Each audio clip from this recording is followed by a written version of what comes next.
Kaf, ya, kaf, ha, ya, ain, 5. Ya. Cara membacanya sesuai dengan huruf penulisan, sesuai dengan penulisan huruf tersebut. Ya. Surat-surat yang dimulai dengan bentuk yang seperti ini, catatan yang sangat penting untuk kita ketahui bahwa Allah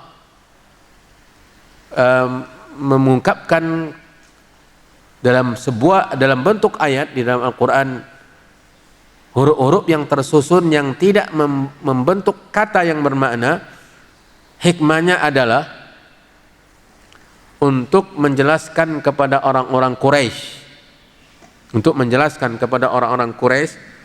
menegaskan kepada mereka bahwa Al-Quran yang kalian ditantang untuk menirunya lantaran kalian mengatakan bahwa dia buatan manusia dan ternyata kalian tidak mampu menandingi dan menirunya, walau satu surat sekalipun, apalagi 10 atau semua, ternyata tersusun dari huruf-huruf yang bahasa kalian pun tersusun dari huruf-huruf tersebut. Bahasa Arab, orang-orang yang mengingkari Al-Quran itu bahasanya seperti bahasa Al-Quran, yang kata-kata dan bahasa mereka itu juga sama dengan huruf-huruf Al-Quran. Tidak ada bedanya, sama sekali tidak ada bedanya.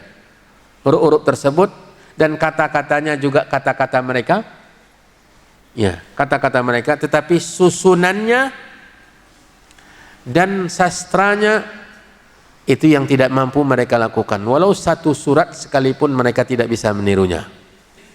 Berikutnya ayat yang kedua, dzikru rahmati rabbika abdahu Zakaria. Dzikru menyebutkan, menyampaikan, menceritakan. Ya. Rahmati rabbika, rahmat. Ya, rahmat. Ya. Rabbika, Rabb kamu, Allah Subhanahu wa taala. Ya. Abdahu, tentang hambanya. Ini kata-kata hamba, ya,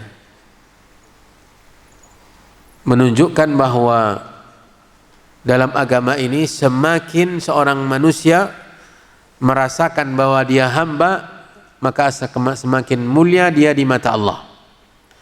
Makanya nabi-nabi selalu Allah gelari dengan hamba.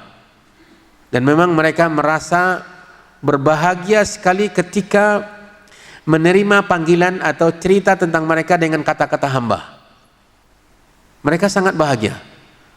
Karena memang setinggi atau sebesar pengakuan seorang manusia tentang kehambaannya, sebesar itu pula dia dimuliakan oleh Allah. Semakin kurang rasa kehambaan seorang manusia, semakin jauh dia dari ridha Allah. Atau bila mana dia sama sekali tidak merasa hamba, maka Allah Subhanahu wa taala sangat murka. Karena walau dia menyatakan dirinya sebagai seorang hamba, tetapi kan dia memang hamba, ciptaan Allah Subhanahu wa taala. Dan ini tidak berhak didapatkan oleh seorang manusia atau dilakukan oleh seorang manusia kepada manusia yang lain. Merasa dia hamba dari manusia yang lain. Bahkan Nabi kita Muhammad SAW dengan bangganya mengatakan, innama ana abdun.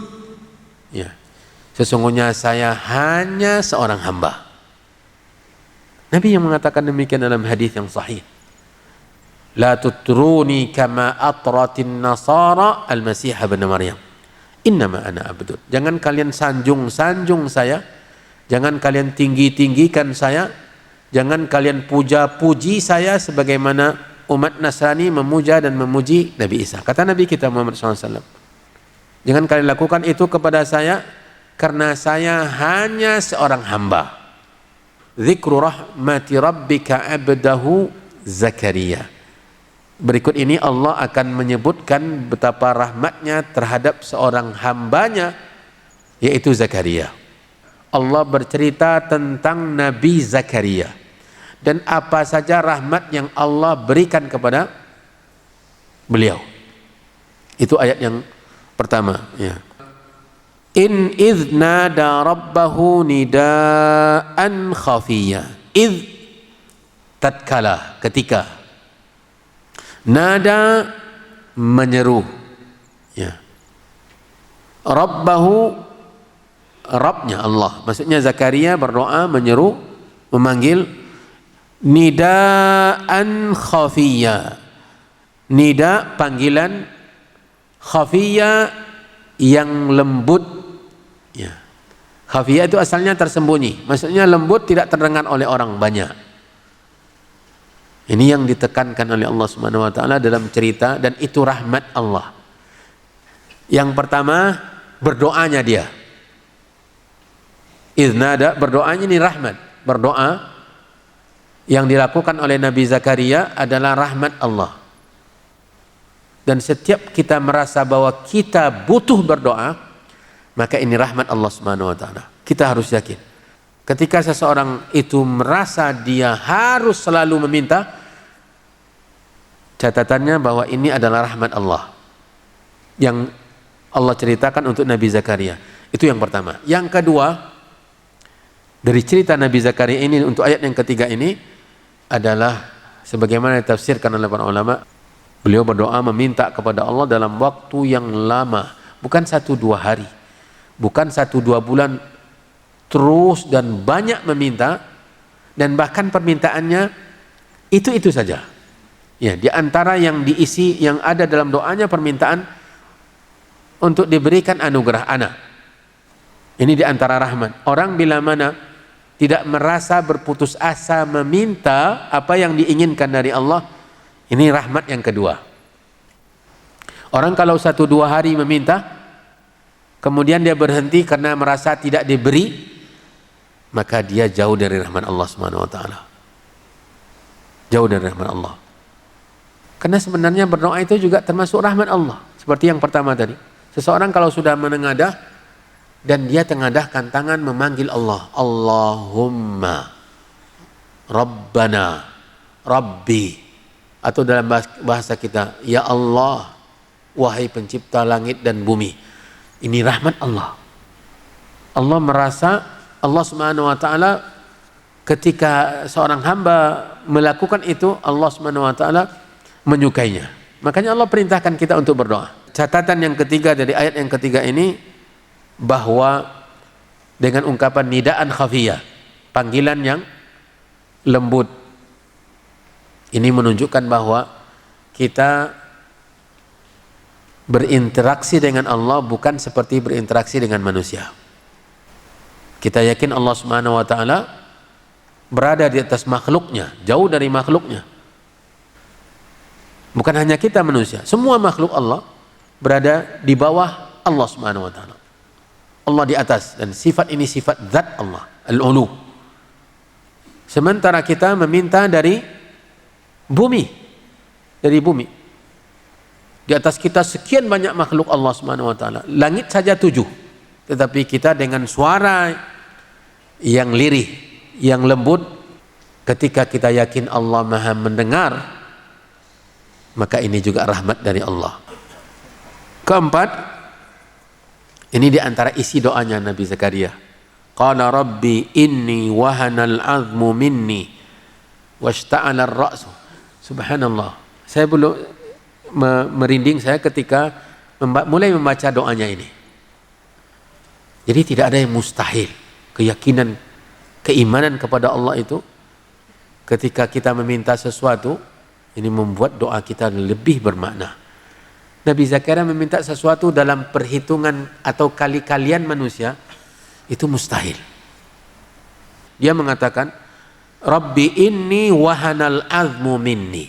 Ya Allah, sungguhnya saya wahana lemah, al-azmu tulang dari saya. Jadi tulang-tulangnya sudah mulai melemah. Ya, sudah mulai melemah. Tidak seperti dahulu kala. Jadi logikanya, kali-kalian manusia kalau orang sudah tua, bagaimana pula mungkin punya anak? Ya, berjalan saja Pak ya. bergerak saja, berpindah, beraktivitas susah. Dia mengatakan, mengakui itu. Kalau hitungan saya Allah, tidak akan mungkin. Inni wahanal azmu minni washta'ala ar-ra'su syaiban. Bahkan kepala saya sudah putih semua oleh uban. Kata Nabi Zakaria, saking tuanya.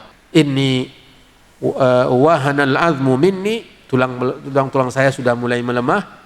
Walam akum bidu'aika rabbi syaqiyah. Tetapi dengan lemahnya badan, tulang, putihnya kepala, tetap untuk berdoa kepadamu saya tidak akan mungkin menjadi hamba yang celaka. Dia benar-benar menegaskan kepada Allah, memantapkan tekadnya untuk terus berdoa. Orang terkadang ketika dia mengukur kemampuannya, tidak mau dia berdoa. Karena kemampuannya dia ukur, bukan kemahakuasaan Allah yang dia yakini. Untuk apa saya minta anak lagi? Ya, usaha sudah ada, berobat, mungkin untuk punya anak sudah sampai 50 tahun ya. Ya, belum juga akhirnya dia berhenti berdoa. Tetapi Nabi Zakaria, ini pelajaran juga yang harus kita ambil dalam kehidupan kita. Jangan mengukur permintaan kita kepada Allah itu dengan kemampuan kita, tetapi keyakinan kita kepada kemaha kasih sayangnya Allah Subhanahu wa taala.